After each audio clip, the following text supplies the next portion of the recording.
valideynlər yaxşı valideynlik eləyə bilsələr, ata öz atalığını, ana öz analığını yerinə yetirə bilsə, övladlar sanki ruhən Allahın bəzi sifətləri ilə tanış olmuş olar. Həzrət Məhdi əleyhissalam barəsində eşitmək, tarixindən oxumaq, bilmək hələ hər şey deyil. İmamla tanışlığı Peyğəmbər bizə vacib edir. İmam kamil varlıqdır deyə insan ruhu onunla tanış olanda onun ruhu qidalanır, onun ruhu böyüyür. Quran da ona görə deyir sev və Peyğəmbər ona görə deyir ki, onlarla tanış olun. Çünki dediyim kimi ruh hər şeydən təsirlənir axı. Qeybdə olan Allah hüccətinin missiyası nə olur? İmam varlığı ilə imamətini yerinə yetirir. Sadəcə açıq şəkildə yerinə yetirə bilmir. Zaten İmam Rızanın dövründəki imamətlə İmam Həsən Əskəri əleyhissalamın dövründəki imamət də formada, zahirdə eyni deyil idi. İmam Rıza əleyhissalam başqa cür imamət aparırdı, İmam Həsən Əskəri, İmam Təqi başqa cür aparırdılar. Onun üçün İmam Zaman əleyhissalamın da imaməti biraz fərqlidir. Gözə görünmədən eləyir bunları.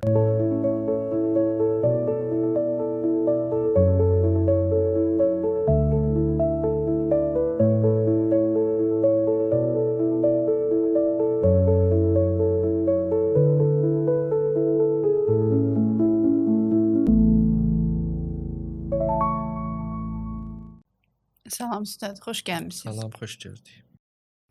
Necəsiz? Yaxşı, çox sağ olun. Siz necəsiz? Yaxşıyıq.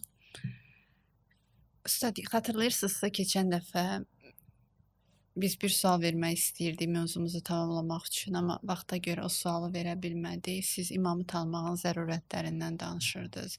Orada həm ağla söykənən müxtəlif dəlillər gətirdiniz bizə, həm vəhiddən imamların sözlərindən, hədislərindən nümunələr gətirdiniz ki, nə qədər zəruridir imamı tanımaq. Biz istəyirdik başa düşək ki, tanımaq deyəndə nə nəzərdə tutulur? Yəni, tanımağın keyfiyyəti nədir? Bəli, keçən dəfə düz deyirsiniz, bəzi məsələlərə toxunduq tanımaq cəhətindən, yadıma gəlir, hədislər filan da oxuduq. Amma tanımağın keyfiyyətinə gəlincə, ümumiyyətlə bu çox mühüm məsələdir. Ümumiyyətlə, buradan başlayayım ki, insanın ruhu ilə bağlı məsələdir. Deməli, eybi yoxdur, qoy biraz da dərinliklərdən danışım ki, məsələnin nə qədər zəruri olduğu anlaşılsın. Deməli, aləmlərin Allahı insanların ruhunu belə bir biçimdə yaradıb ki, insanların ruhu nələrisə tanıdıqca, tanış olduqca onlardan təsirlənir. Bu, dini mətnlərdə açıq-aşkar var bu məsələ. Amma məsələn, indi mən deyim, tutaq ki, Allah istəyir ki, biz onu tanıyaq. Niyə onu tanımalıyıq ki, Allahı? Yəni, ya o, nəuzubillah, diktatordur, istəyir ki, cəmaat yaratdıqları onu tanısın, ya buna görədir, sanki burada ehtiyacı var. Biz deyirik ki, Allah belə şeylərdən uzaqdır. Ya da bizim ehtiyacımız var. Əgər bizim ehtiyacımız varsa, onu tanıyanda nə olacaq ki? Tanıdıq ki, bu var, nə olacaq? Bəziləri deyiblər ki, tanısaq, ibadət eləyəcəyik. Və o ibadətdir bizə xeyir verən. Tanıyırıq ki, bilək əzəmətlidir, qüdrətlidir, mehribandır və onu sevək və onu bundan sonraki növbəti mərhələdə yaransın. Yəni, tanıdığımıza görə biz hansısa əməlləri yerinə yetirək, ondan sonra yaransın. Məsələn, övlad misalında belə demək olar. Övlad atanın, ananın müqəddəs olduğunu da, məsələn, yaxşı olduğunu, ona xeyirxah olduğunu filan bilməlidir, ya atanın qüdrətli olduğunu bilməlidir ki, artıq onun didiklərini bilməlidir ki, ata onun üçün, misal üçün atadan deyim də, ata onun üçün çox yaxındır, hər şeyini bilər, ona daha çox kömək eləmək istəyər və s. Bunları biləndən sonra, uşaq bunları biləndən sonra, onun üçün tamamilə atadan öz ehtiyacları üçün artıq başlayır ona müraciət eləməyə. Ata bunu necə eləyək, ata onu necə eləyək və hər şeydə at. Deyiblər ki, bəzilər belə düşünürlər ki, din bunun üçündür ki, Allahı tanısın və tanıdığına görə başlasın, günahlardan çəkinsin, tanıdığına görə başlasın, ibadət eləsin, ta onun ruhu təkamülə çatsın. Amma bir müddətdən sonra, yəni filosoflar ki, artıq müəyyən nəzərlər deməyə başladılar. Molla Sədrullah adında bir filosof var, həm də arifdir. Onun bir nəzəri var bu barədə də hətta. İndi ondan əvvəl də bu sözləri danışıblarsa da, ya imamlar bu barədə öz xas səhabələr nəsə deyibsə mən onları bilmirəm. Amma hər halda Molla Sədranın nəzəriyyəsindən sonra artıq şia aləmində, ümumiyyətlə fəlsəfədə və irfanda bu daha real bir məsələyə çevrildi ki, sən demə ümumiyyətlə insanın ruhu təsirlənəndir hər bir şeydən. Hər bir şeydən insan ruhu təsirlənir. Hətta düşüncədən də təsirlənir. Ona görə eşitdiyi hər bir şeydən təsirlənir, danışdığı və gördüyü hər şeydən bu təsirlənir. Təsirlənirsə, onda onun o tanışlığıdır da, hər nəyi görür, hər nəyi eşidirsə, o tanış olur da, informasiya yığır. Tanış olur, informasiya yığır və mərifət əldə eləyir. Buna mərifət deyirlər. Mərifətin 2 növü var. Biri həmin o hüzuri mərifət, biri hüsuli mərifət. Bu hüsuli mərifət budur ki, insan deməli tanış olur nə ilənsə, görməklə, eşitməklə, toxunmaqla, iyləməklə, dad bilməklə, hətta düşünməklə, o nəsə tanış olur. Yaxşı, istəyir təkrar olaraq tanış olsun, istəyir də fərqi yox. Tanış olmaq birinci dəfə görməyə deməzlər. Yaxşı, hər dəfə o informasiya ilə tanış olur. Yaxşı, tanıyır. Bu vaxt onun ruhu təsirlənir. Bu vaxt onun ruhu təsirlənir. Ona görə bizə deyiblər ki, yəni alimlərin Allahı, ona görə də indi ikinci nəzəriyyəni deyim. Ona görə də bəzi alimlər buyururlar ki, ümumiyyətlə Allahla tanışlıq özü bu dəfə bir şeydir. Nəinki onu tanıyıram informasiya kimi və ondan qorxub günahdan çəkinirəm, onu tanıyıram, ibadətə layiq bilir, ibadət eləyirəm, düzəlirəm deyil. Elə onunla tanışlığın özü də bir dəfə insanı deməli mənəvi təkamülə çatdırır. Yaxşı, bu bir. Tanışlıq belə. Deməli hər nə ilə tanış olanda insan deməli ondan təsirlənir. Hər bir şeyin tanışlığı insana bir qidadır. Ona görə məsələn Əhl-i-Beyt buyurur ki, bizim hədislərimiz çox ruha uyğundur. Məsələn onları oxumaq lazım. Quran nə üçün deyir Quran oxuyun? Quranda nə var? Biz Quranı oxuyanda Allah bizə savab verir deyil ki. Biz Quranı oxuyanda bizim ruhumuzda dəyişiklik baş verir. Çünki hər oxuduğumuz şey ruha bir cür təsir edir. Ona görə də deyirlər ki, əslində Allahın özündən eşitmək var ha. Eşitmək. Bunun özü belə insanı belə deyək təkamülə çatdırır. Çünki əgər tanımaq, onu tanıyıb ibadətə filana getməkdirsə, onda elə bir dəfə insan oturar bir neçə aya, 1 ilə, 2 ilə bunları həll eləyər, ondan sonra Allahla tanışlıq qalar. Allah nə üçün deyir məni zikr eləyin? Daimi məndən o tanışlığı aparın. Sonra deyəcəyik ki, məsələn demək olar ki, daha doğrusu bir tanışlıq ki, hüsulidir, eşidirəm, təsir eləyir. Sonra mənim o ruhum ki, qidalandı, böyüdü. Sonra növbəti dəfə mən yenə də o böyümüş ruhiyyə ilə gedirəm. Eyni ilə idmandakı kimi, eyni ilə elmdəki kimi. Məsələn, mən bir dilə girmək istəyəndə əvvəl bir neçə dənə lüğət öyrədilər. Bütün dillərdə belədir də. Bir neçə dənə lüğət öyrənirsən, ta o bir neçə dənə sözlə yavaş-yavaş deməli əvvəl öyrənirsən, sonra həmin o sözün özü də sənin başqa daha sözləri yaxşı öyrənməyin üçün kömək eləyir. Biraz da gedirsən. Bütün informasiyalar belədir. İdmanda da belədir. Əvvəl insan məsələn ağırlıqla istifadə eləyir ki, gücü çoxalsın, sonra çoxalmış gücü ilə biraz da daha ağır eləyir ki, biraz da çoxalsın. Bax, proses belədir. Allahla tanışlıq da belədir. İndi imama gələcəyik biz. Buradan gəlmək istəyirəm ki, ümumiyyətlə tanışlıq nədir? Hansı mərhələdədir? Allahla tanışlıq da belədir ki, insan Allahla tanış olanda, ona görə Allah buyurur ki, məni çox zikr eləyin. Əgər məqsəd bu olsaydı ki, onu tanıyım ki, necə biridir, qorxum və ibadət eləyim, dediklərini yerinə yetirim, o mənə təsir eləsin olsaydı, onda deməzdi məni həmişə zikr eləyin, tez-tez zikr eləyin, çox zikr eləyin. Quranda bu ayələr var, çox zikr barəsində ayələr. Səhər axşam zikr eləyin və zikr eləməyənlər hansı problemlərə düşə bilər, bunlardan danışır. Quran bizə məlum olur ki, deməli, insanın hər bir informasiya, hər bir şey insanın ruhunda təsirə malikdir. Ona görə də Allah istəyir ki, biz onunla daimi, tez-tez onu zikr eləyək, yad eləyək ki, tanışlıq artsın. Çünki hər tanış olduğumuz şey, hər rastlaşdığımız şey istəyir bədən üzvləri ilə, istəyir zehnimizlə, yəni düşüncələrimiz, bunların hamısının insanda təsiri vardır. Hər bir şeyin təsiri vardır. Ona görə də bu cürə tanımaq mühümdür. Bu birinci məsələ. Bax, əvvəl bunu dedim ki, qoy ümumiyyətlə bu məsələ burada bilinsin. İkinci məsələ budur ki, insanın tanışlığı da artıq hər nədən təsirlənir deyə, insanın tanışlığı da artıq 2 mərhələdə olur. Yəni mənim tanışlığım filan şeylə bağlı, filan hadisə ilə, filan nəsnə ilə bağlı tanışlığım bir dəfə hüsulidir, bir dəfə də hüzuridir. Məsələn, ola bilsin ki, mənim Allahla tanışlığım mən din alimi olduğuma görə çoxdur, həddindən artıq çoxdur. Amma ruhumun tanışlığı isə hüzuri mərifətdir bu. Mərifət tanımaq deməkdir də ümumiyyətlə. Ümumiyyətlə mərifət Azərbaycan dilində ola bilsin ki, başqa mənadadır. Amma oradan gəlib zaten, tanımaqdan gəlib. Amma dini terminologiyada mərifət tanımaq deməkdir. Ərəfə tanımaq, mərifət yəni tanıdı da. Tanımağın özü, yəni həmin informasiyanın özü. Bu özü dediyim kimi iki cürdür. Biri hüzuri, yəni ruhun tanışlığı, biri də hüsuli, yəni zehni tanışlıq. Ola bilsin bir insan zehni tanışlığı çoxdur, amma ruhunun tanışlığı yoxdur. İndi bizə deyilən budur ki, hədəf budur ki, insan hüzuri olaraq tanış olsun. Buna diqqət eləyin. Hədəf budur ki, insan hüzuri olaraq tanış olsun.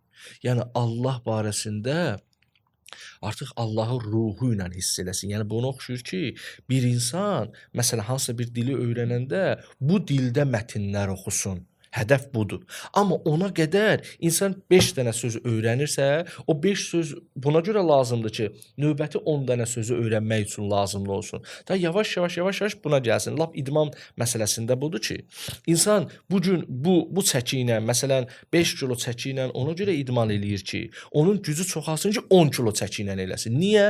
Məqsəd 10 deyil idi. 10-dan eləyir ki, 15 eləsən, axırda o daha ağır çəkilərə sahib olmuş olsun. Bilmirəm, çempion olsun, falan olsun.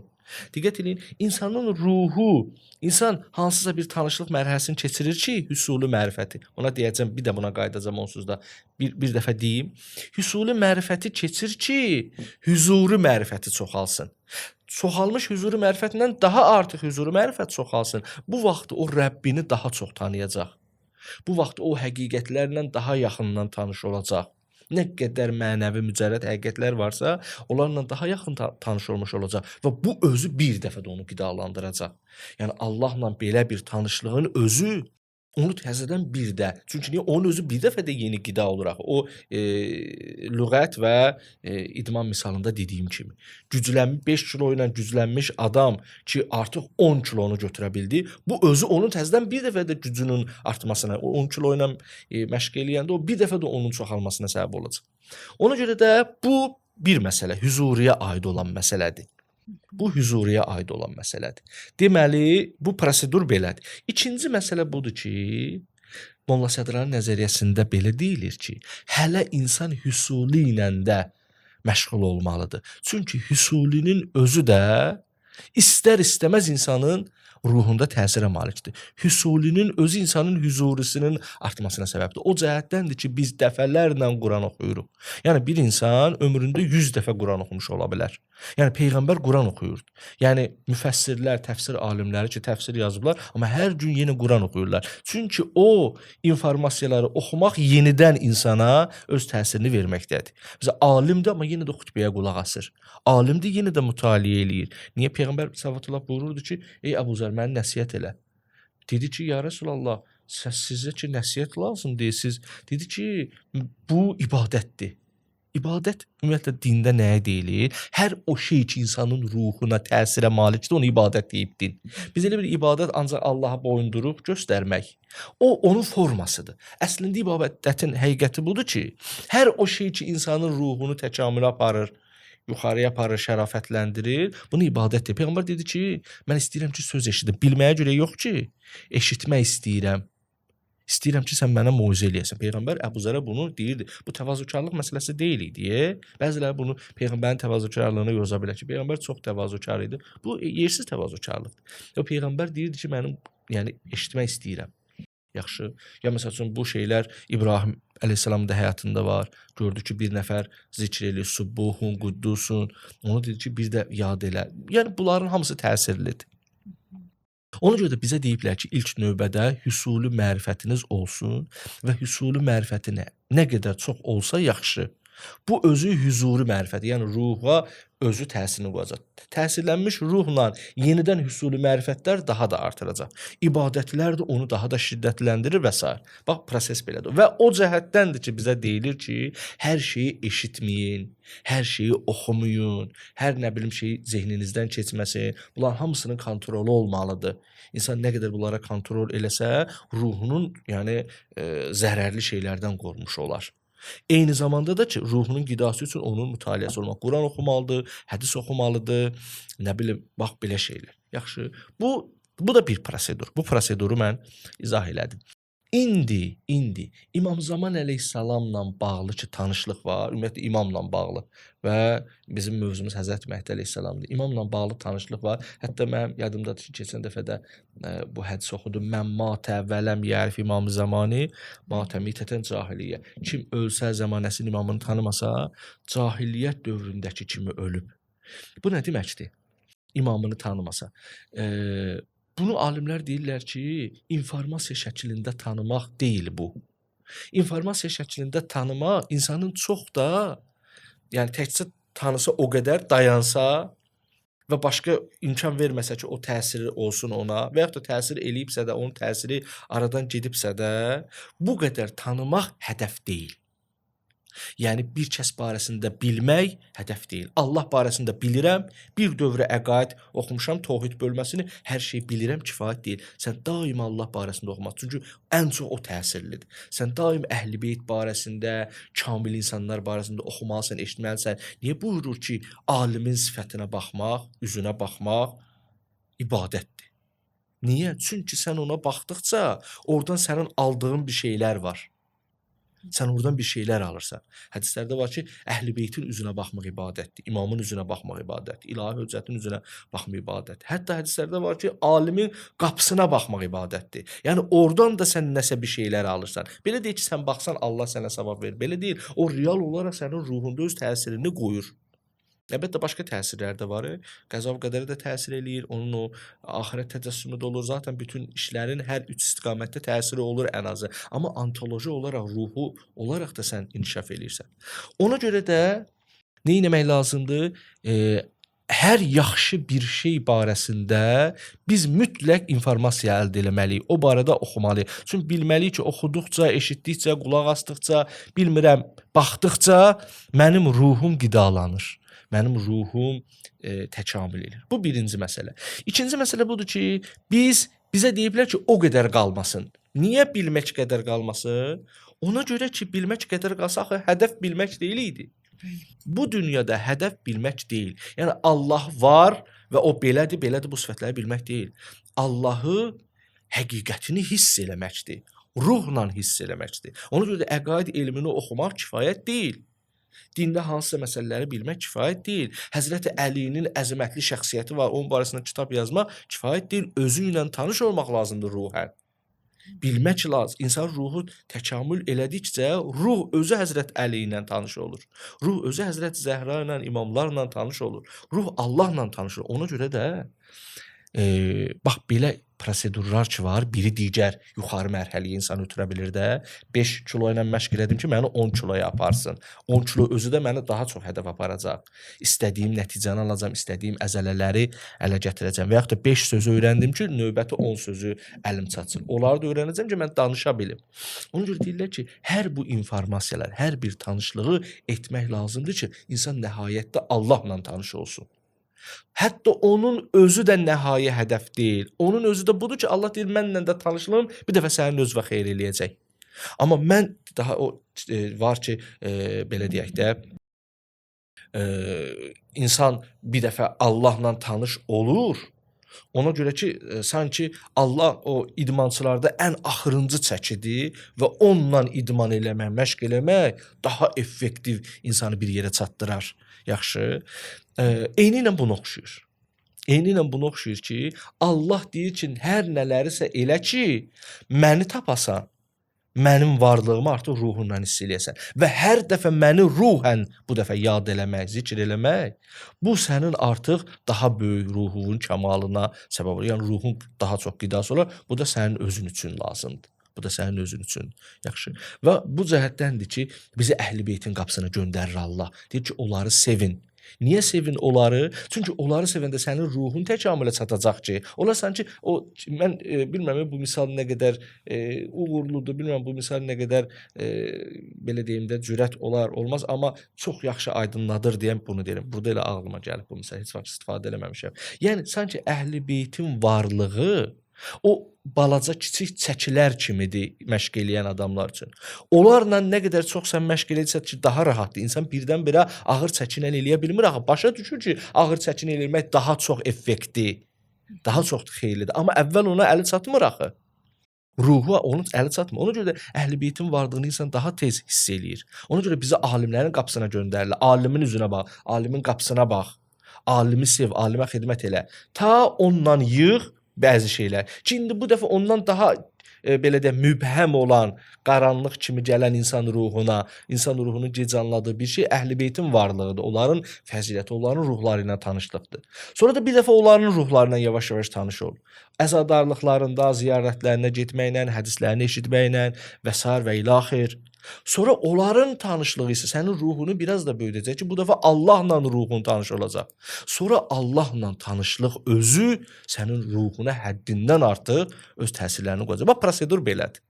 Prosedur belə. Ona görə də Əhl-i-Beyt barəsində şirk məsələsi yoxdur. Niyə biz Əhl-i-Beytdən daha çox danışırıq? Bir adam gedib o 5 kilo ilə məşq eləsə, ona deməzlər ki, sən buna gəlirəm ki, o birisinə çatmaq üçün.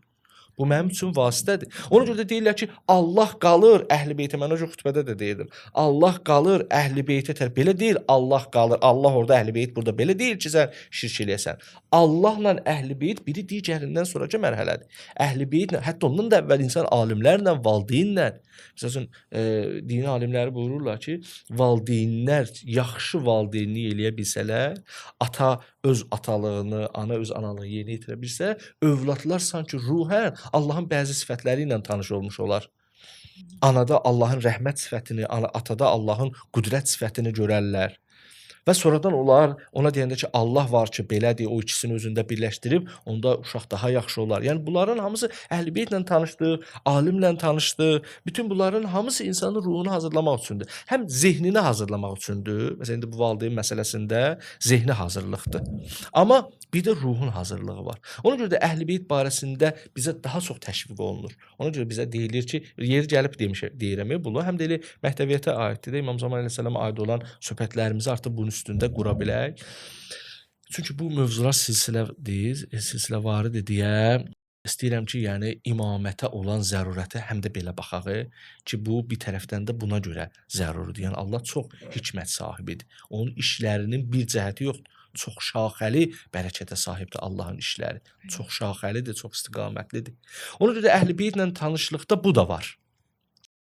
Yoxsa belə olmasaydı Allah onların belə deyək, sevgisini bizə vacib eləməzdi ki, insan avara qalsın ki, səni sevim, Əhl-i-Beyti sevim. Bilirsiniz, deyirlər ki, Əhl-i-Beyti sevmək, Əhl-i-Beyti o qədər diqqət eləmək, Əhl-i-Beytin o qədər adını yad eləməyə ehtiyac yoxdur. Bəs onda Allah niyə onun sevgisini vacib eləyir? Ümumiyyətlə elə biz də gəlin bunu Allahdan sorursaq ki, ilahi, niyə belə eləməsən? Çünki sənin onu sevməyin nəticə etibarilə mənə tərəf gələn yoldur. Yəni o 5 kiloluq çəki ilə işləmək eybi yoxdur da, bunun hələ gücü çatmır 10 kiloya. O nəticə etibarilə 10 kilonu zəruri eləyəcək. Onun varlığını gərəkdirəcək. Sonra da o birisilərə gedir. Ona görə də Allah bizdən çoxdur. Görürsünüz, Əhl-i-Beytin içində də ən çox İmam Hüseynin qapısına göndərirlər biz. Niyə İmam Hüseyn? Axı İmam Həsən də var. Axı Həzrət Əli də var. Peyğəmbər var. Amma hələ İmam Hüseyn həmin o insanın daha çox tanış ola biləcəyidir. İstəmirəm o misaldan deyim, birdən yaxşı çıxmaz. Amma İmam Hüseyn daha çox tanış olmalıdır deyə ən çox bizi İmam Hüseynin qapısına göndəriblər.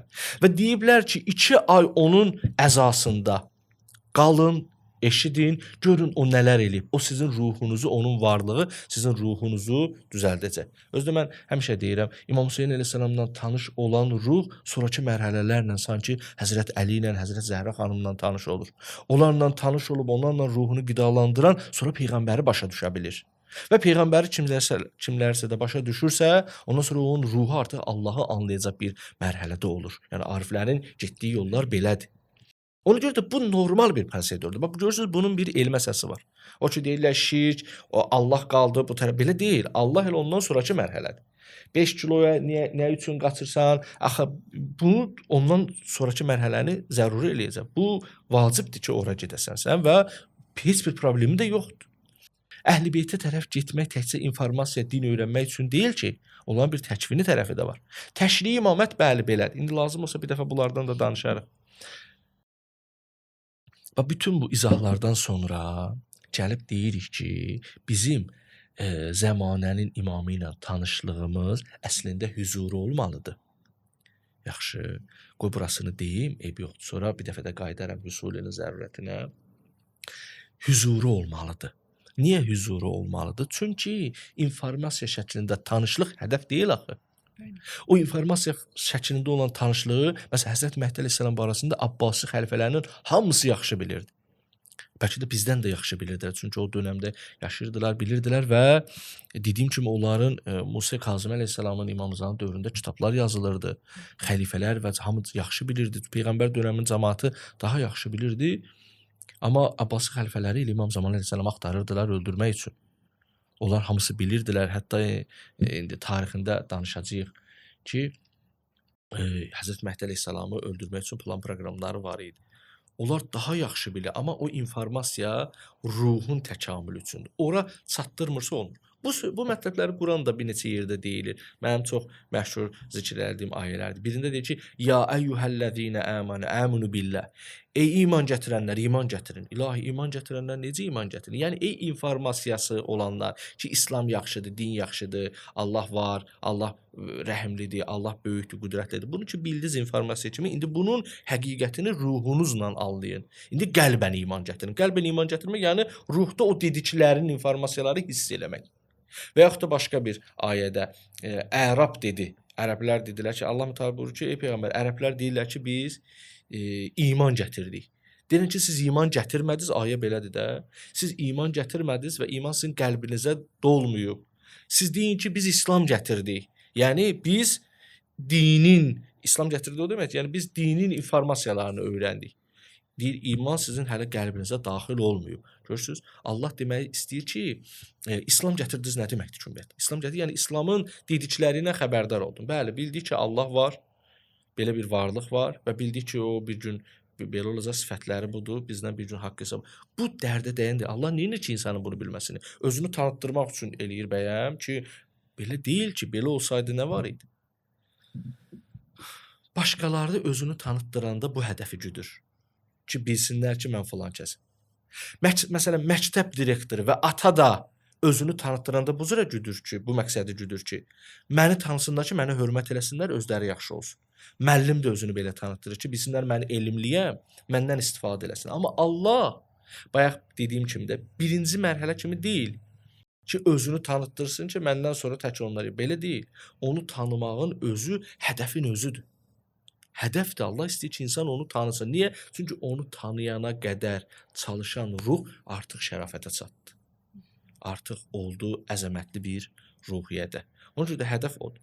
İmam Zaman əleyhissalam barəsindəki Peyğəmbər buyurur, kim ölsə, amma zəmanənin imamını tanımadan ölsə, elə bil cahiliyyət dönəmindəki kimi ölür. Yəni, cahiliyyət dönəmində necə idi? İnsanlar imam olmadan, Allahın höccəti olmadan, yəni kamil varlıqla təmas qurmadan dünyasını ki dəyişirdilər, ruhları heç bir dəyişiklik baş vermirdi onlarda. Ruh inkişafa tərəf getmirdi. Allah buyurur ki, ləqəd kərrəmnəl bəni Adəm, mən Adəm övladını kəramətli və şərəfətli bir biçimdə yaratmışam. O hədəf gerçəkləşmir.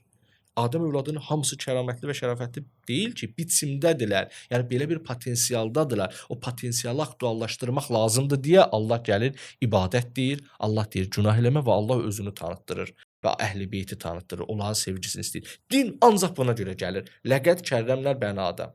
Ey mənim bəndələm, mən sizdə belə bir potensial qoymuşam. Bunun aktuallaşması üçün, siz bu potensialı aktivləşdirməyiniz, aktuallaşdırmanız üçün indi dini göstəriş, sizdə din ehtiyac, dini göstərişlərini əməl etməsiniz. Onlardan biri budur ki, din nədir? Namaz qıl, oruç tut, bunu elə və günahlardan çəkinməlisiniz və əhl-i-beyti sevməlisiniz. Ey Peyğəmbər deyir ki, mənim əhl-i-beytimi sevin və Allahı çox zikr eləməlisiniz və dinin bütün göstərişlərinin hamısı. Niyədir? Bir dənə bu sözə görə ki, siz ruhunuzu potensiallaşdırmalısınız. Ruhunuzun o tərəfini, o potensialını, daha doğrusu ruhunuzun o potensialını aktuallaşdırmalısınız. Bax, din bunun üçün gəlir. Ona görə də Həzrət Məhdi əleyhissalamı ümumiyyətlə ilahi övliyanı tanımayan ruh, yəni ruhu kamil varlıqla tanış olmayan kəs aqibəti yaxşı olmur. Cahiliyyət dönəmdəki kimi olur. Peyğəmbər buyurur ki, cahiliyyət dönəmində, yəni insanların ruhu heç bir insanlıq ələ gətirmədən sadəcə canlı olaraq gedir. Çünki ruh, heyvanlarda da ruh var, bitkilərdə də ruh var. Özlərinə uyğun onların ruhu vardır. Onlar da canlıdırlar. Sadəcə onların ruhlarının keyfiyyətləri nisbətən zəifdir, biri digərinə nisbətən. İnsan da onlardan bir yuxarı kateqoriya ruha sahib olub gedə bilər. Əgər onu kamilləşdirməsə, əgər bu deyilənləri etməklə onu çiçəkləndirməsə, onda o ora çatmayacaq. Deməli, Abbasilər də yaxşı bilirdilər və digərləri də yaxşı bilirlər. Bu gündən elə belə deyək, İslam şünaslar var ki, heç özü müsəlman deyil, heç özü dindar deyil, heç özü tutaq ki, heç Allahı qəbul eləməyən adamdır. İslam şünaslar var, din şünaslar var. Onların Həzrət Məhdi əleyhissalam var. Dünyanın hər yerində, bütün universitetlərin hamısında din şünaslıq fakültələri var, müəllimləri var, mütəxəssislər var. Onlar Həzrət Məhdi əleyhissalam barəsində o qədər çox bilirlər ki, amma bu ona təsir edir. Deməli, o bilgi deyil. Hüsuli bilgi, informasiya bilgisi deyil. İnformasiya bilgisi deyil, hüzuri bilgidir. Yəni qəlbən tanımaq. Bax, bu da bir məsələ. Amma burasında yenə deyim, deyəsən keçən dəfə də demişəm, amma bunu yenə deyim ki, amma bunun özü də yenə də təsirsiz deyil. Yenə də oxumaq, eşitmək, qulaq asmaq, necə ki, Quranı bizə belə deyilir ki, hər gün Quran oxumaq lazımdır, Quranla tanışlıq, hədislərlə tanışlıq, Əhl-i-Beyt barəsində eşitmək və s. Bax, bu da həmən məsələ. Yəni, hüsuliyə ehtiyacımız var, amma o bizi bir yerə çatdırsın deyə. Hüsulünü eşidək və o bizi ora çatdırmadan dayanıq olmaz. Allah mütəal buyurdu ki, ey Peyğəmbər, denən ki, iman gətirməmsiz. İman sizin ürəyinizə daxil olmayıb. Siz İslamla tanışlığınızda elə bildiniz, hər şeyi qurtardı. Belə deyil. Ey Peyğəmbər, denən ki, onlar İslam gətirib. Yəni, Həzrət Məhdi əleyhissalam barəsində eşitmək, tarixindən oxumaq, bilmək hələ hər şey deyil. Gərək ondan belə tanış olursan. Deməli, buradan bir dənə də son olaraq bu nəticədə çıxır ki, imamla tanışlığı Peyğəmbər bizə vacib edir. Deməli, imam kamil varlıqdır deyə insan ruhu onunla tanış olanda, onun ruhu qidalanır, onun ruhu böyüyür. Quran da ona görə deyir, sev. Və Peyğəmbər ona görə deyir ki, onlarla tanış olun. Çünki dediyim kimi, ruh hər şeydən təsirlənir axı. Nə qədər kamil varlıqla təsirlənsə, o qədər yaxşıdır. Biz indi Əyyam Fatimiyədə çıxdıqda biz Əyyam Fatimiyəni gördük. Əyyam Fatimiyədə insan Həzrət Zəhra ilə tanış olur. Bunu bütün Həzrət Zəhra azadarlar bilir ki, nə qədər dəyişiklik baş verir. Ya məsəl üçün Kərbəla ziyarəti, Ərbəyan ziyarəti, Əhl-i-Beytin ziyarəti, onların məclisləri, onlar barəsində demək, danışmaq, bunu artıq biz praktik olaraq da görürük ki, bu nə qədər təsirlidir. İnsanın insanlığının çoxalmasında, ali insani dəyərlərə sahib olmasında necə biz bunu təsirli görürük. Elə bunun üçündür. Ona görə də Əhl-i-Beytlə tanış olmalısan bu cəhətdən. Bir də bunu da deyim ki, bu müqayisənin sonuncu dəfə də deyim. Bəlkə də biraz mən çox izah verdim, amma bu çox ciddi məsələdir deyə istəyirəm. Yenə deyirəm ki, bu tanışlıqdan məqsəd, məsələn, imamları tanıyın deyəndə deyirlər ki, imamları tanıyın ki, onlar elmlidir, nə bilim, onlar məsumdur, filandır. Bunları bilin ki, onların dediyi sözləri tez qəbul eləyəsiniz. Bu oldu təşri imaməti. Bu cürə tanışlığı təhsil deməyiblər. Bu bizə ibtidai mərhələdə lazımdır. Eynilə bu tanışlıq bilirsiniz nə oxşuyur? Uşağa atanın kimliyindən danışılmalı ki, atanı tanısın. Niyə? Çünki atanın dediklərini yerinə yetirsin. Müəllimin yaxşılığından danışılsın. Müəllimlər özlərini ilə aparmalıdırlar ki, şagirdlər onlardan dərs alacaqlar deyə, yəni dərs ala biləcəkləri gözləntisini qarşılasınlar. Ona görə də müəllimlik uşaqlara aşılanmalıdır və s. Amma Əhl-i-Beytlə tanışlıq belə deyil. Allahla tanışlıq belə deyil. Onlarla tanışlıq ibtidai mərhələdə bu tərəfi də var. Onlarla tanış ol ki, ibadət eləyəsən, Allahla tanış ol. Amma onlarla tanışlığın bir dəfə də ruhla tanış olurlar onlar. Ruh da bir dəfə qidalanır. Atadan nə bilim müəllimdən, ümumiyyətlə də kamil olmayan insanlarla tanışlıqdan başqa yəni bir dənə kamil olanlarla başqa heç bir tanışlığın insana ruhi cəhətdən heç bir təsiri yoxdur. O sadəcə tanış olursan ki, ona daha çox itaət eləm. Ataya, müəllimə, falana. Amma kamala sahib olan insanlarla tanışlıq insanın ruhunun qidalanmasında birbaşa rol oynayır. Özdə dini mətnlər deyir ki, ümumiyyətlə insan ruhunun qidası ancaq və ancaq kamaldır, gözəllikdir. Ona görə deyir zikr eləyin. Zikr eləmək nə deməkdir? Subhanallah demək. Deyir, belə zikir heç vaxt insanın ruhunu təkamülə çatdırmır. Subhanallah. Bir insan diqqətsiz subhanallah, subhanallah deyir bütün günü. Və ya da diqqətsiz namaz qılır. Onların heç birinin ruha o qədər də təsiri yoxdur. Ona görə zikr əslində yad eləməkdir. Yad eləmək budur ki, sən qəlbən ona bağlanırsan. Ona görə deyir, zikru aliyyun ibadə. Əlini yad eləmək ibadətdir. Əlini zikr etmək necə ibadətdir? Yəni, ya Əli, ya Əli, ya Əli, belə deyə? Yox, belə şey, yox. Əlini yad eləmək, yəni əlinin fəzilətlərini düşünmək, varlığını düşünmək, kamalını düşünmək, belə bir yad insanın ürəyində təsirə malik olacaq. O üzdəndir ki, Peyğəmbər öz qızını tanıtdırırdı, Həzrət Zəhrə özü tanıtdırdı. İmam Hüseyn əleyhissalam getdi Kərbəlada, göstərdi ki, mən sizin üçün beləyəm, ya Peyğəmbər və sər və ilaxır. Ki, bunun özü də bir dəfə insanın Allahla tanışlığına səbəb olur. Ustad, çox sağ olun. Siz sağ olun. Elə dərin cavab verdiniz ki, həm ruhumuzla bizi tanış elədiniz, ruhun işləmə prinsiplərini Bəli, bir diqqətə dənə də deyim, gətirdiniz. üzr Buyurun. istəyirəm. Allah şahiddir ki, əslində çox qısa və lakanik danışmaq istəyirəm. Allah şahiddir. Dostlardan biri də dedim, keçən dəfə dedim, dostlardan biri də mənə yəni bir üzrxahlıq eləyir, dedi ki, elmi çox izah verirsiniz. İzahların məqsədi budur ki, əvvəla dediyim kimi hər cürə baxır, mənim xəbərim var kimlər baxır azdan çoxdan, yazanlardan, danışdıqlarımdan bilirəm ki, nəyi başa düşürlər. İstəyirəm ki, hər kəs başa düşsün. İzahlar bir bunun üçün. Bir də məsələn sizin mövzunuza qısa cavab verərdim. Çox qısa və lakanik cavab vermək olardı ona. Çox qısa və lakanik. Ki, əslində tanışlıq hüzuridir və hüsulidir və insan elə hüzuriyə çatmalıdır. Çalışmalıdır belə. Amma o prosedurları da deyək ki, həm elə faydalı olsun, həm də ki, insanın imama olan ehtiyacını göstərsin. O ki, indi birazdan gəlib danışacağı imam zaman müntəzir olmalı. Niyə? Ona görə müntəzir olur ki, o gəlsin, dünyanı yaxşı eləsin, biz də o yaxşı dünyadan istifadə eləyək. Lap hətta mənəvi eləsin, biz o mənəvi dünyadan istifadə eləyək. Belə olsun. Mən deyirəm ki, imamın intizarında imamı çox istəyək. İmam nə qədər lazımlıdır, imam nə qədər ondan tanışlıq bizə, ruhumuza təsir edəcək, bunu bilək. Ona görə mən biraz bunları izah edirəm ki, siz demişsiniz ki, yəni elə ruhumuzla qoy tanış olaq. Ki, əslində bu din ruha gəlib. İndi prosedur necədir, qoy bundan tanış olaq. Bəli, həqiqətən onu bizə hiss elətdirdiniz. Həm nümunələrlə, Bəli. misallarla, həm də yəni həm ruh necə işləyir, bu dəfə din gəlib bu cür işləyən ruha nələri tövsiyə eləyir, Bəli. nələrdə israr eləyir. Bəli. Sonra ora imamı gətirdiniz ki, onu necə birləşdirir. Bəzən Çox sağ misallara da olun. qoy deyim, siz sağ olun. Bəzən misallarda da, məsələn, o misalları demədən informasiyada elmi tərəfini deyərəm. Amma o misallar zehninə çox yaxınlaşdırır. Quranda da Allah, bunu elə hərdən deyirəm, Quranda da Allah bəzi misallar çəkir. Amma ehtimal verir ki, bəziləri deyəcəklər ki, bu nə misallardır da.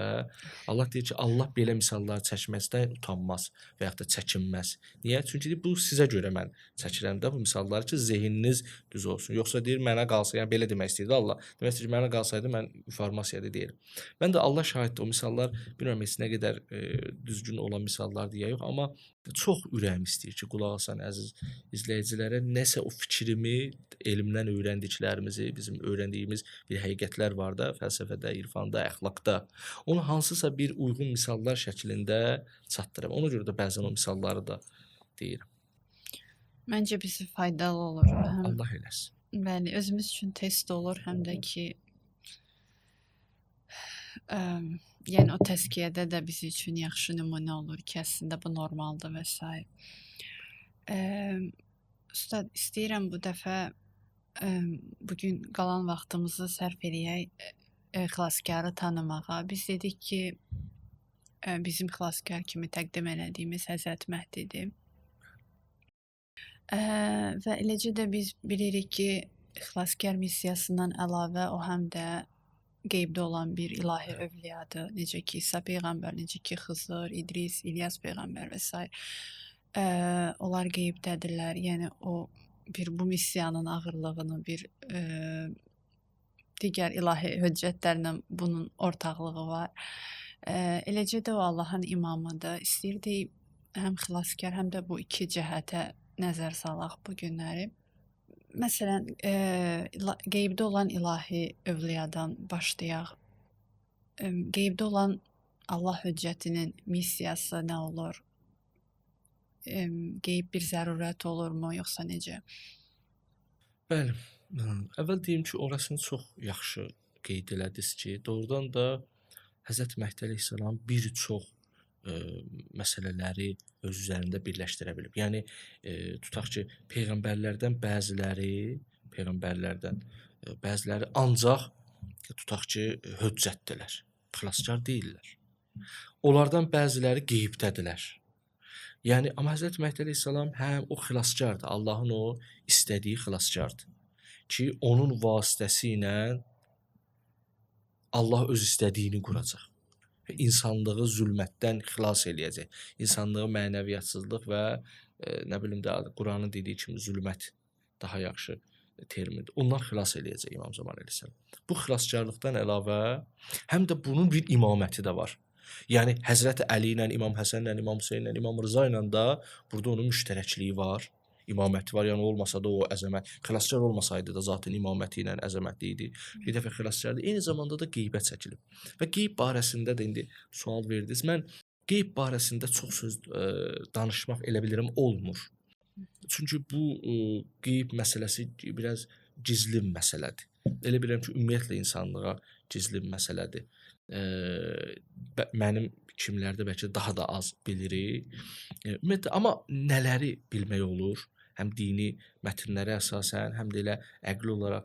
Əvvəla başa düşdüyümüz bu olur ki, bir insanı qeybə çəkiblərsə, deməli onu qoymayıblar da ki, o dünyasını dəyişsin. Deməli bu mühüm şəxsdir. Bunun qeybə çəkilməsi, bunun hansısa bir missiyası olacaq. Başa düşür ki, qeybə çəkilməyin bir fəziləti var. Yəni qoymayıblar o ölsün. Qoymayıblar onu öldürsünlər. Bu cəhətdən belədir. Sonra sualınıza gəlincə isə ki, deyirsiniz ki, qeybdə hansı işləri var, hansı fəaliyyətlə məşğuldur, ümumiyyətlə bunun nə qədər. Bu barədə dediyim kimi, mən çox da belə bilgili deyiləm. Çünki elə bilirəm ki, ümumiyyətlə hər şeyi deməyiblər bizə. Məsələn, Həzrət Məhdi əleyhissalam nə edir? Deməyiblər bizə. Amma müəyyən şeylərdən insan anlaya bilir. Təsəvvür yarana bilir. Məsələn, Həzrət Məhdinin özünün bir sözü var. Eləcə də digər imamlardan da bu var ki, Həzrət Məhdi əleyhissalam bu ki, mən bulud arxasındakı günəş kimiyəm. Yəni qeybətim bulud kimidir. Günəş, bunu həmişə demişəm, podkastda neçə dəfə yadımdadır demişəm. Yəni günəşin qabağını bulud kəsəndə onun varlığını tamamilə aradan aparmır. Sadəcə şüalarının birbaşa düşməsinin qabağını kəsir. Amma günəşin verdiyi bir çox xeyirləri o saxlamır. Onlardan biri məsələn istilikdir, biri işıqlı olmaqdır və s. və ilə axır. Eləcə də digər şeylər də ola bilər, bildiyimiz və bilmədiyimiz şeylər ola bilər. İmamda bu tamam belədir. Yəni imam varlığı ilə imamətini yerinə yetirir. Sadəcə açıq şəkildə yerinə yetirə bilmir. Zaten tutaq ki, İmam Rızanın dövründəki imamətlə İmam Həsən Əskəri əleyhissalamın dövründəki imamət də formada, zahirdə eyni deyil idi. İmam Rıza əleyhissalam başqa cür imamət aparırdı, İmam Həsən Əskəri, İmam Təqi başqa cür aparırdılar.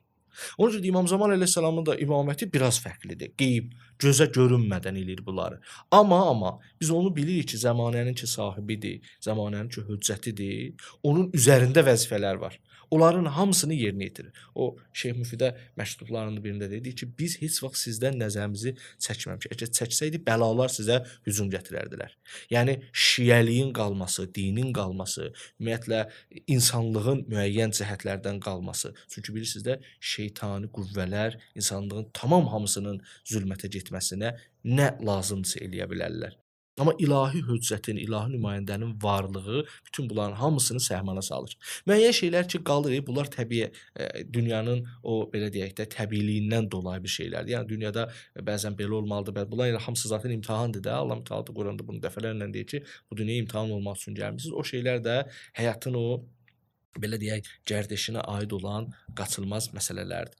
Ona görə də belə deyək ki, imam öz vəzifəsini icra edir. Amma vəzifəsi konkret olaraq nədir? Biz bunu tam deyə bilmirik.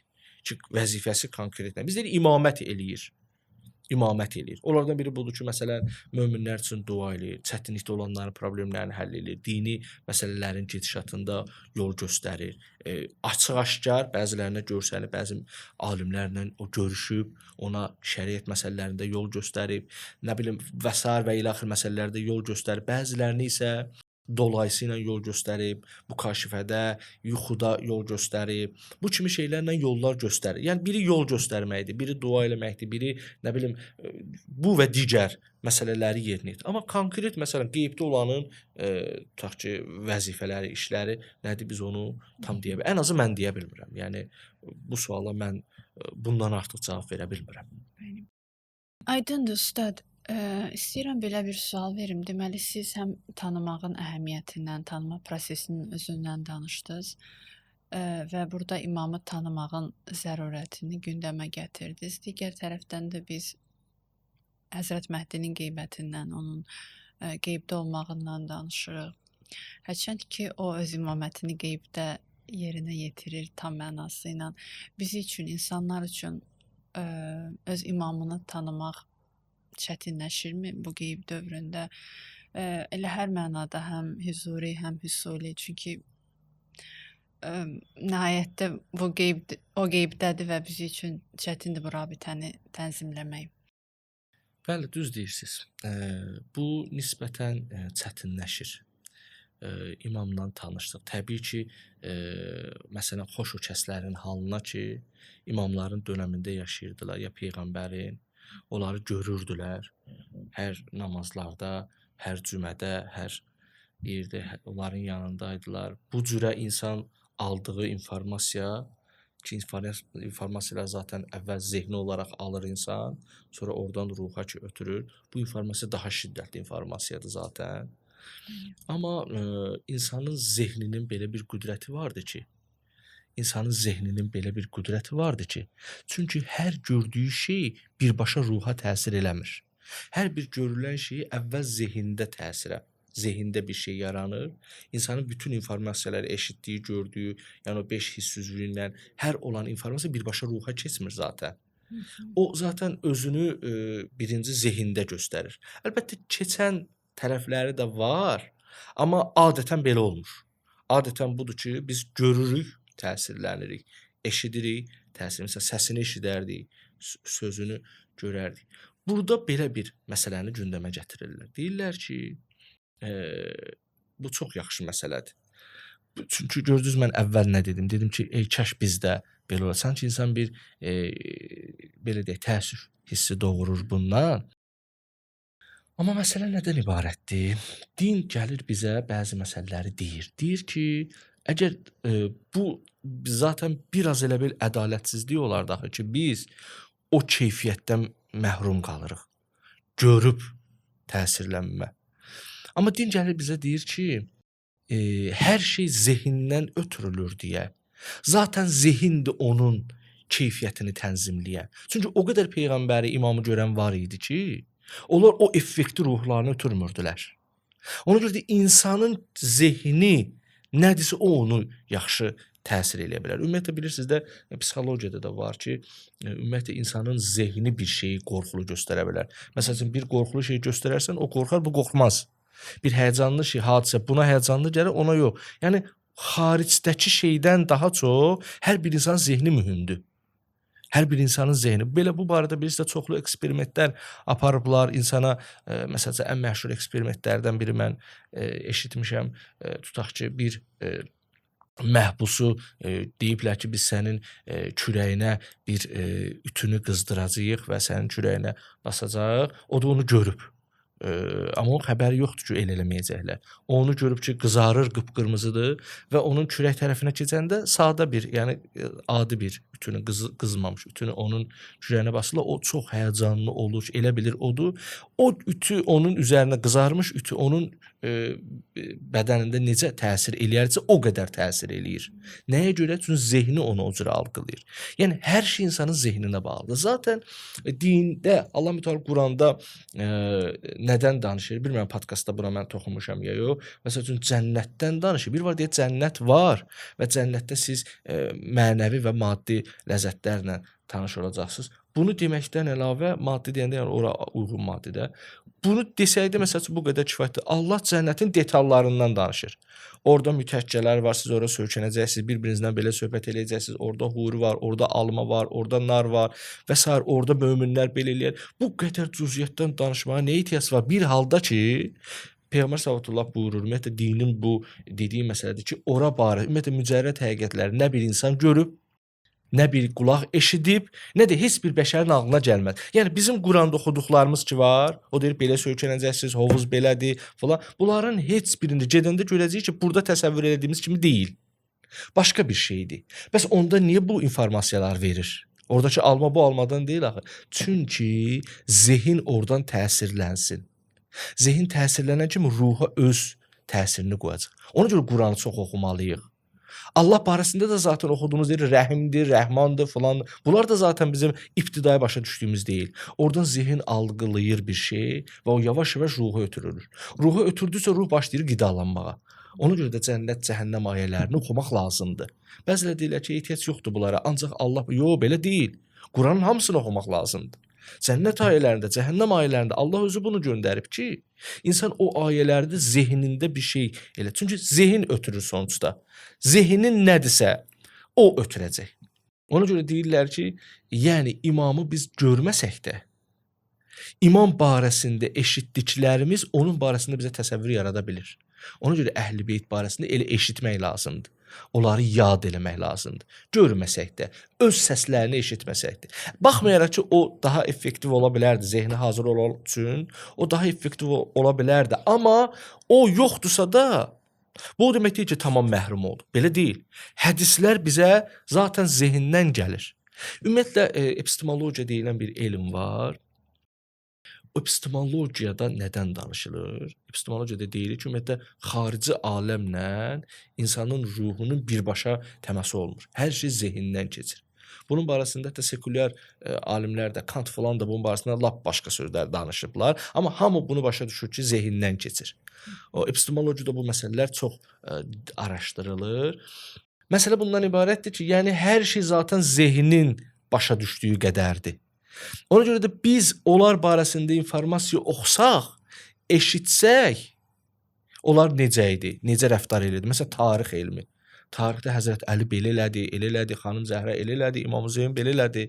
Elə görmüş qədər təsirlənəcək. İndi lap belə, necə deyim, o qədər tam da olmasa da, amma az da olmaz. Məsələn deyirəm 100% insan görəndə mən indi zehnim elə yaxşıdır ki, görsəm 100% təsirlənərdimsə məsələn, heç 100% də bəlkə də, amma görmədən də insan 80% təsirlənər məsələn. 90% təsirlənər. Bunları elə belə deyirəm, bu dəqiq sözlər deyil bunlar. Amma demək istəyirəm o qədər çox təsirlənər.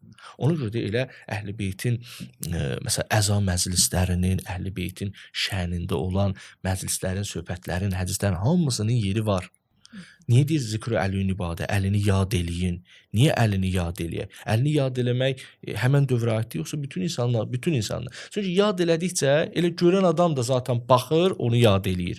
Məsələn, siz təsəvvür edin ki, bir nəfər, özüm qoy bu misallardır, siz təsəvvür edin ki, bir nəfər Həzrət Əlini görür ki, o belə elədi, onun döyüş qoşunundan bir nəfər idi. Bugün mən orada olmamışam, amma mən o qoşunda olan hər bir şey tarixçinin nəql elədiyi qədər düşünürəm. O görür, zehnində o proses gedir. Mən də oxuyuram, o proses gedir. Yenə deyirəm, ola bilsin ki, keyfiyyət cəhətindən bir az o artıqdır, amma yəni çox da az deyil bu. Zaten yenə də zehnim həmən şeyləri hiss edir və biz o barədə qidalanır. Zaten Həzrət Əli dünyasını dəyişəndən sonra nə qədər Həzrət Əli aşiq olubsa həyatda bu günə qədər və qiyamətə qədər hamısı elə belə qidalanır. Bu Allahın böyük bir lütfüdür. Ümumiyyətlə, insanın zehn aləmi ki var, bu Allahın böyük bir lütfüdür.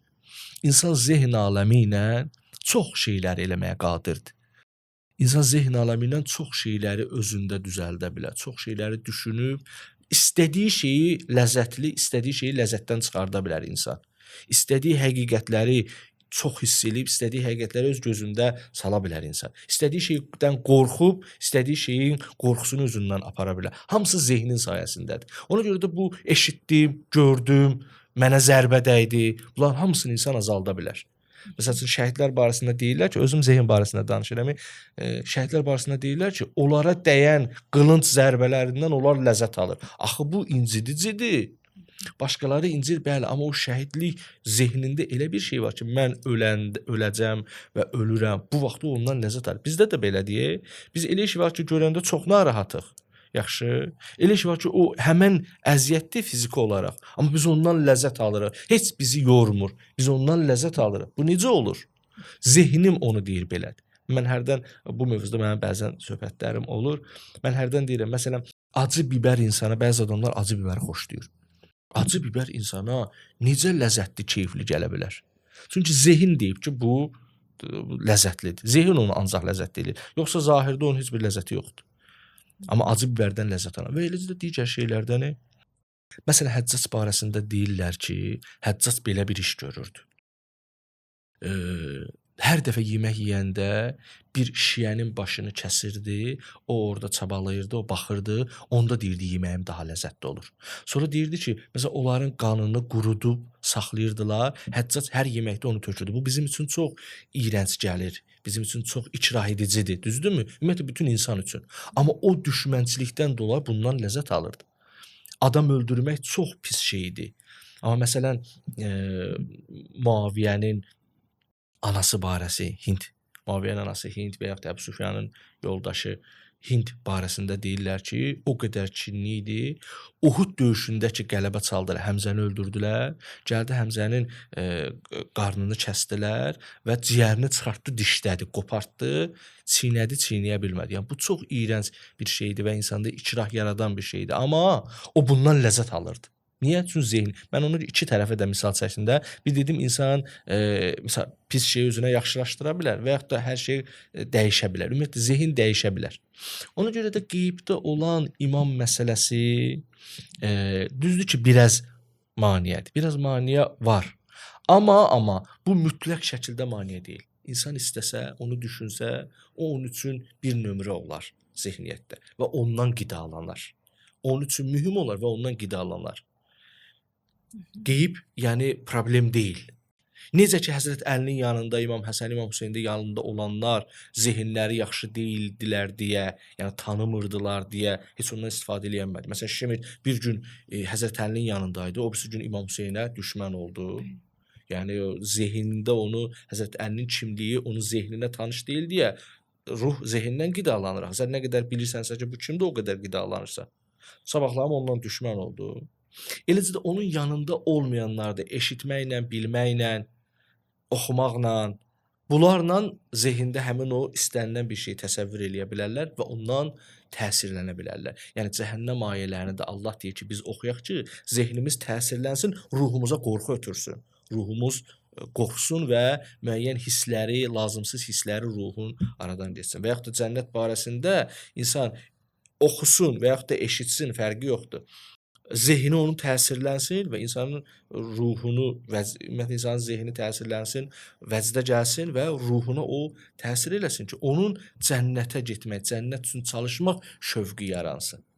Və Allah da özünün müxtəlif cəhətlərindən danışır. Allahın Quranda sadaladığı bütün sifətlər ki var, biz onu maddi olaraq başa düşürük. Mehribanlıq deyir, biz atanın ananın bizə mehribanlığı kimi təsəvvür eləyirik. Bunların hamısını biz assosiasiya eləyirik. Əslində isə belə deyil. Məsələn, Həzrət Əlidən bu barədə sözlər var Nəhcül Bəlağada ki, əslində sizin düşündüklərinizin heç biri Allahda o cürə deyil. Niyə?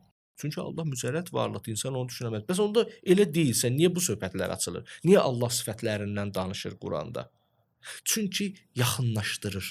Allahın hədəfi budur ki, səndə ruhda dəyişiklik baş versin. Cənnətdə gedib bunları görməyəcəksə, indi başa düşdüyümüzü yox, fərqli bir şey görəcək. Niyə danışır? Çünki istəyir ki, səndə zehnində bir şey formalaşsın. O formalaşan şey istər-istəməz sənin ruhunda xoş təəssürat yaratsın və o sənin ora getməyinə səbəb olsun. Ona görə də Həzrət Məhdi əleyhissalamın qeybdə olması bəli, nisbətən maneədir, amma mütləq maneə deyil. İnsanın özündən asılıdır. Hər bir insan istəsə imamının varlığını hiss eləyə bilər. Düşünməklə. İmam Zaman əleyhissalamı düşünməklə, oxumaqla, yəni bu hüsuli mərifətlə, informasiyanı insan çox eləməlidir, daim eləməlidir və bunun nəticəsində də öz imamına qarşı məhəbbət, mərifət yaranar və bu da yenə də ruhun qidalanmasıdır. Həmin yaranmış mərifət, hüsuli mərifət bu dəfə hüzuriyə keçir və bu isə insanın ruhunun təkamülünə səbəb olur.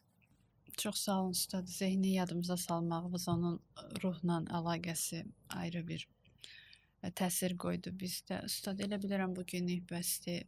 Bir neçə məsələni aydınlaşdırdınız bizim üçün. Çox sağ olun. Siz sağ olun. Təşəkkür edirəm.